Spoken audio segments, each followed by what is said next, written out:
Муҳиддин Кабирӣ, раиси ҳизби мамнӯъ эълоншудаи Наҳзати Исломии Тоҷикистон дар Вена бо сиёсатмадорони баландпояи аврупоӣ мулоқот ва дар конфронси байналмилалӣ суханронӣ кардааст. Дар ин бора сомонаи Паёмнет хабар медиҳад. Кабирӣ вазъи сиёсӣ ва амниятии минтақаи Осиёи Марказӣ, поymolшавии ҳуқуқи башар ва фишору таъқибот ва сиёсатҳои сарпакувагароёна алайҳи гуногунандешагон аз ҷумла аъзо ва ҷонибдории ҳизбаш аз мавзӯъҳои асосии мулоқотҳо ва суханронӣ дар ин конфронс буданд.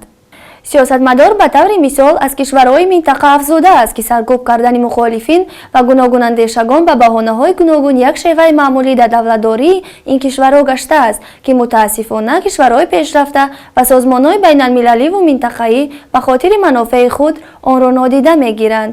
Раиси ҳизбӣ дар Тоҷикистон мамнӯъ эълоншудаи Наҳзати Исломӣ ҳамчунин қайд кардааст, ки дар маҷмӯъ ин рафтори духора боиси кам гаштани эътимоди ҷомеаҳои кишварҳои Осиёи Марказӣ ба арзишҳои демократӣ ва гароиши бештари ҷавонон ба гурӯҳҳои ифротӣ ҳамчун ягона роҳи тағйири вазъият мегардад, ки исботи он дар пайвастии шумораи зиёде аз ҷавонон ба ин гурӯҳҳо мебошад.